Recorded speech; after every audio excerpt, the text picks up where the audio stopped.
আসসালামু আলাইকুম, আমি রায়হান। সবাইকে আমার চ্যানেলের পক্ষ থেকে স্বাগতম।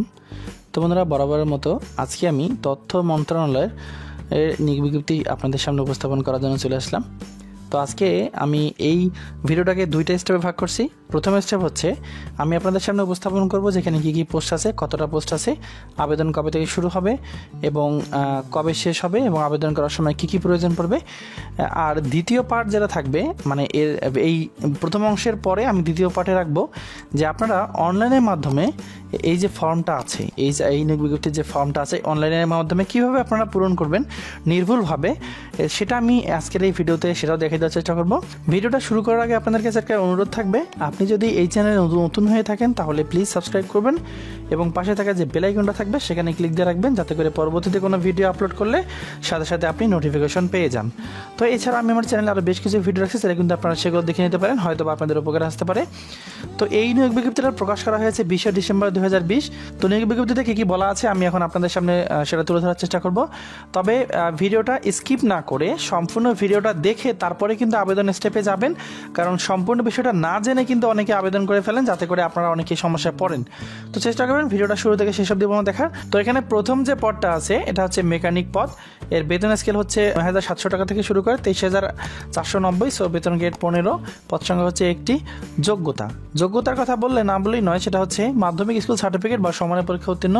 সো আপনারা কিন্তু এসএসসি পাস করে এখানে আবেদন করতে পারেন এবং 1 বছর মেয়াদি রেডিও বা টিভি ট্রেড কোর্স এর সার্টিফিকেট থাকতে হবে। তো এরপর দেখেন যে সকল জেলার প্রার্থীরা আবেদন করতে পারবেন এগুলা আপনারা দেখে নেওয়ার চেষ্টা করবেন, কারণ 1 নং থেকে 4 নং পদের ক্ষেত্রে এটা প্রযোজ্য। সো এগুলো আপনারা দেখে নেবেন। আর মুক্তিযোদ্ধা যারা এতিম ক্যান্ডিডেট থাকবেন বা শারীরিক প্রতিবন্ধী থাকবেন তাদের ক্ষেত্রে কিন্তু সকল জেলা থেকে আপনারা আবেদন করতে পারবেন। তো এরপর নেওয়া হবে কাঠমিস্ত্রি, গ্রেড 15, বেতন হচ্ছে 9,700 টাকা থেকে শুরু করে 23,490 টাকা। সো এখানে একটি পোস্ট আছে।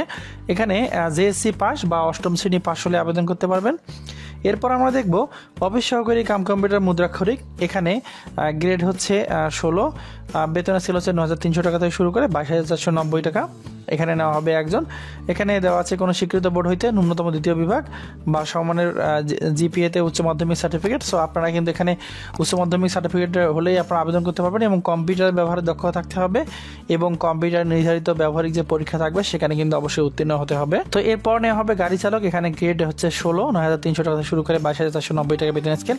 এখানে পদ সংখ্যা হচ্ছে 2টি। কোনো স্বীকৃত বোর্ড হইতে জুনিয়র স্কুল সার্টিফিকেট বা সমানের পরীক্ষা উত্তীর্ণ। সো এখানে জেএসসি পাস করলে আবেদন করা যাবে।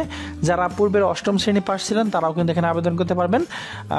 তো এরপর লাগবে হালকা গাড়ি চালানোর বৈধ ড্রাইভিং লাইসেন্স প্রয়োজন পড়বে এবং অভিজ্ঞতা সম্পন্ন যারা চালক আছেন বা আপনারা যারা ড্রাইভিং করেন তাদের ক্ষেত্রে কিন্তু অগ্রাধিকার পাবেন। তো নিরাপত্তা প্রহরী নেওয়া হবে 20 গ্রেডে, বেতন হচ্ছে 8,250 টাকা শুরু করে 20,010 টাকা। এখানে লোক নিয়োগ করা হবে 2 জন। তো জুনিয়র স্কুল সার্টিফিকেট বা জেএসসি পাস হলে বা 8ম শ্রেণী পাস হলেই কিন্তু আপনি আবেদন করতে পারবেন। আনসার ও ভিডিপি ট্রেনিং প্রাপ্ত প্রার্থীদের অগ্রাধিকার দেওয়া হবে। সো যারা ট্রেনিং করছেন আনসার ভিডিপির, তো তারা কিন্তু এখানে আবেদন করতে পারবেন। এখানে কিন্তু তাদেরকে একটা আলাদা অগ্রাধিকার দেওয়া হবে।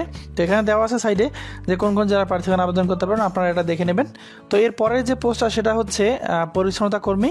এখানে নেওয়া হবে একজন। তো গ্রেড হচ্ছে 20, বেতন হচ্ছে 8,250 টাকা শুরু করে 20,010 টাকা। তো এখানে কিন্তু জুনিয়র স্কুল সার্টিফিকেট পরীক্ষা উত্তীর্ণ অথবা 8ম শ্রেণী পাস হলে কিন্তু আপনারা আবেদন করতে পারবেন। আর অন্যান্য যে বিষয়গুলো আছে, এখানে মুক্তিযোদ্ধা কোটা যারা আছেন তারা সকল জেলা থেকে আবেদন করতে পারবেন এবং যারা এতিম এবং শারীরিক প্রতিবন্ধী আছেন তারা কিন্তু সকল জেলা থেকে আবেদন করতে পারবেন। তো এখন আমরা দেখব আবেদনের সময় আপনাকে কি কি প্রয়োজন পড়বে এবং আবেদনটা কবে থেকে শুরু হবে। তো দেখেন, অনলাইনে আবেদনপত্র পূরণ সংক্রান্ত নিয়মাবলী শর্তাবলী, এই যে ঠিকানা দেওয়া আছে nimc.telegraph.com.bd, মানে এই যে ওয়েবসাইটটা আছে, আমি এই ওয়েবসাইটের কথা বলতেছি, আমি একটু পরে দেখিয়ে দেবো আপনারা এখানে অনলাইনের মাধ্যমে ফর্মটা কীভাবে ফিল আপ করবেন। তো দেখেন, অনলাইনে আবেদন ফি প্রদান ও আবেদনপত্র পূরণ শুরু হবে 22/12/2020। সো সকাল 10টা থেকে আবেদন শুরু হবে এবং অনলাইনে আবেদনপত্র জমা দেওয়ার শেষ তারিখ হবে 11/1/2021। সো জানুয়ারি মাসের আগামী 2021 সালের জানুয়ারি মাসের 11 তারিখ পর্যন্ত এর আবেদনটা করা যাবে এবং আবেদন করার শেষ সময় হচ্ছে বিকাল 5টা পর্যন্ত, মানে ওই দিন বিকাল 5টা পর্যন্ত আপনারা আবেদন করতে পারবেন এবং উক্ত সময়সীমার মধ্যে ইউজার আইডি প্রাপ্ত প্রার্থীগণ অনলাইনে আবেদনপত্র সাবমিট করার পর 72 ঘন্টার মধ্যে কিন্তু আপনাকে টাকা জমা দিতে হবে। সো টাকাটা আমি আপনাদেরকে একটু পরে বলে দিচ্ছি। তো অনলাইনে আবেদন করার সময় আপনার 300x300 পিক্সেল এবং 300x80 পিক্সেলের ছবি প্রয়োজন এবং স্বাক্ষর প্রয়োজন। তো অনলাইনে আবেদনপত্র পূরণের সময় যে তথ্যগুলো দেবেন সেগুলো যাতে ভবিষ্যতে আপনার সব কিছুতেই সেটা ব্যবহার করা হবে। তো শতভাগ নিশ্চিত হয়ে আবেদন ফর্মটা ফিল আপ করবেন। তো আবেদন ফর্ম পূরণ করার জন্য আপনার 1 নং থেকে 4 নং পদের জন্য পড়বে 112 টাকা ফি এবং 5 ও 6 নং পদের জন্য পড়বে 56 টাকা ফি। সো এটা আবেদন করা ঠিক 72 ঘন্টার মধ্যে দিতে হবে। সো আবেদনের যে SMS প্রেরণের নিয়ম, মানে টেলিটক প্রিপেড সিমের মাধ্যমে যে টাকা দেওয়ার নিয়ম, সেটা আমি আবেদন সাবমিট করার পরে আপনাদেরকে দেখিয়ে দেবো। তো চলুন আমরা এখন দেখবো যে কীভাবে আবেদন ফর্মটা ফিল আপ করতে হয়। তো প্রথমে যে কোনো একটা ব্রাউজার নিয়ে অ্যাড্রেস বারে গিয়ে আপনাকে লিখতে হবে এই যে ঠিকানাটা দেওয়া আছে nimc.teletalk.com.bd। প্রথমে আপনাকে এই লিঙ্কে যেতে হবে। এই লিঙ্কে যাওয়ার পর আপনার এরকম একটা পেজ চলে আসবে। এখান থেকে আপনি যদি সার্কুলারটা পেতে চান তাহলে এই যে অ্যাডভার্টাইজমেন্ট এখানে ক্লিক করলে সার্কুলারটা পেয়ে যাবেন। এরপর যেহেতু আমরা আবেদন ফর্ম ফিল আপ করবো, সো আমরা এখান থেকে সরাসরি এই অ্যাপ্লিকেশন ফর্মে ক্লিক করে দেবো। অ্যাপ্লিকেশনের ফর্মে ক্লিক করার পর আপনার এরকম পদের নামগুলো শো করবে। সো আমি যেহেতু office assistant cum computer typist পোস্টে অ্যাপ্লাই করবো, সো আমি এটাতে টিকমার্ক দিয়ে দেবো। তো আপনারা কিন্তু বাকি যে পদগুলো সেগুলোতে আবেদন করতে পারেন। সো আমি এটা সিলেক্ট করে দিয়ে দেন নেক্সট বাটনে ক্লিক করে দেবো। নেক্সট বাটনে ক্লিক করার পর দেখেন এখানে কিন্তু ফর্মটা চলে আসছে এবং পদের নামও কিন্তু উপরে চলে আসছে।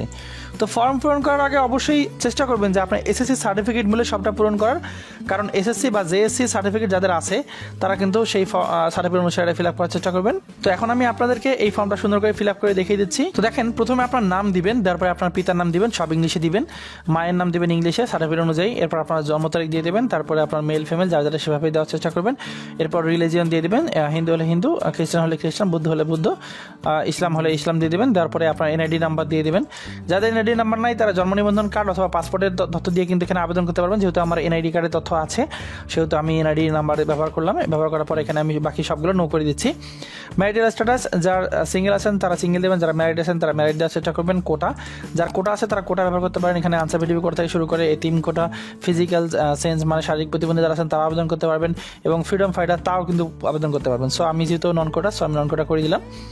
এরপর মেইলিং অ্যাড্রেস বা কেয়ার অফার যেটা বলি আমরা এখানে, প্রথমে এখানে আপনার যদি বাবা বেঁচে থাকে তাহলে বাবাকে দিবেন, যদি মা বেঁচে থাকে মাকে দিবেন, যদি বাবা মা উভয় কেউ না থাকে তাহলে নিজস্ব আপনার যে গার্জিয়ান থাকবে তাকে দিয়ে দেবেন।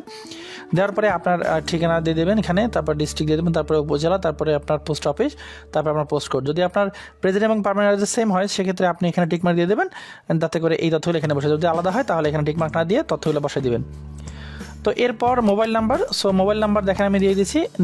মোবাইল নাম্বারটা খুবই গুরুত্বপূর্ণ, কারণ মোবাইল নাম্বারে আপনার সকল ধরনের SMS পাঠানো হবে। তো উপরে যে মোবাইল নাম্বারটা দিবেন ঠিক নিচে করে সেম মোবাইল নাম্বারটা দিবেন, আপনি আপনার ইমেল তারপর দিতে পারেন। এরপর একাডেমিক কোয়ালিফিকেশন, এখানে যারা JSC পাস করছেন তাদের ক্ষেত্রে নিচে একটা অপশন থাকবে, সেটা আমি দেখে দিচ্ছি। যেহেতু আমি SSC পাস, সো SSC দিয়ে দিলাম, তারপরে বোর্ড দিয়ে দিলাম, তারপরে রোল নাম্বার দিয়ে দেবেন, তারপরে আপনি GPA 5 এর মধ্যে কত পেয়েছেন সেটা আপনি এখানে দিয়ে দিবেন, তারপরে আপনার সায়েন্স না আর্টস থেকে পাস করছেন সেটা দিয়ে দেবেন, তারপরে আপনার পাশের বছর দিয়ে দেবেন। তো অনুরূপভাবে কিন্তু আপনারা SSC ইনফরমেশনগুলো সুন্দরভাবে দিয়ে দেবেন, আমি অলরেডি দিয়ে দিয়েছি। তো এরপর ঠিক নিচের দিক যাবেন, নিচের দিক গিয়ে দেখবেন যে বিলো SSC একাডেমিক অষ্টম শ্রেণী পাস হয়ে যায়, তাহলে এই অপশনটা আপনার জন্য। সো আমি যখন পাস করি তখন কিন্তু আমার JSC ছিল না, সো আমি এটা নো করে দিচ্ছি। আপনার যাদের আছে তারা ইয়েস করে দিবেন। আপনার কি কম্পিউটার স্কিল আছে? সো আমার যেহেতু আছে আমি ইয়েস করে দিচ্ছি। এরপর যদি আপনি বিভাগীয় প্রার্থী হয়ে থাকেন, যদি আপনি বিভিন্ন দপ্তরে চাকরি করে থাকেন বা চাকরি করতেছেন তাদের ক্ষেত্রে এটা, সো আমি যেহেতু জব করতেছি না তাই এটা আমি ব্যবহার করবো না। এরপর ভ্যালিডেশন কোড, এই কোডটা এই ঘরে দিয়ে দিতে হবে। দেওয়ার পর এই টিক মার্কে ক্লিক করে আবার আগে ভালোভাবে দেখে নেবেন যে সকল তথ্য আপনার ঠিক আছে কিনা, দেন আপনি এখান থেকে নেক্সট বাটনে ক্লিক করে দেবেন।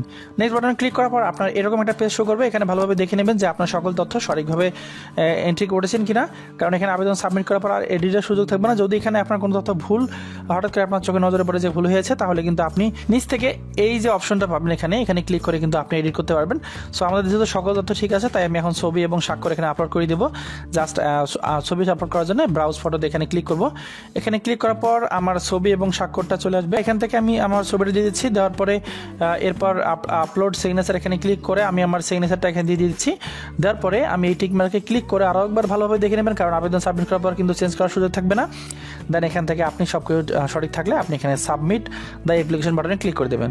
সাবমিট দ্য অ্যাপ্লিকেশন বাটনে ক্লিক করার পর আপনার এরকম একটা পেজ চলে আসবে। এটা হচ্ছে অ্যাপ্লিকেশন ফর্ম, যেটাকে আমরা অ্যাপ্লিকেন্ট কপি বলে থাকি।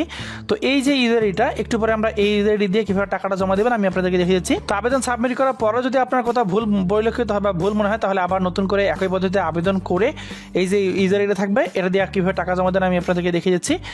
নিচে দেখেন একটা অপশন আছে যে ডাউনলোড দিস অ্যাপ্লিকেশন ফর্ম, এটা ক্লিক করে রাখবেন। ক্লিক করে এই ফর্মটা ডাউনলোড করে নিয়ে রাখবেন, পরবর্তীতে কিন্তু আপনার প্রয়োজন পড়বে।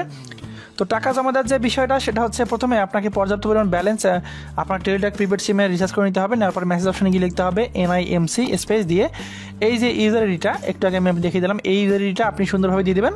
দেওয়ার পরে মেসেজটা সেন্ড করবেন 163 163 সেন্ড করার পর আপনার নাম আসবে, আপনার একটা পিন নাম্বার থাকবে এবং আপনার কতটা কেটে নেওয়া হবে এই বিষয়ে বিস্তারিত ইনফরমেশন দেওয়া থাকবে।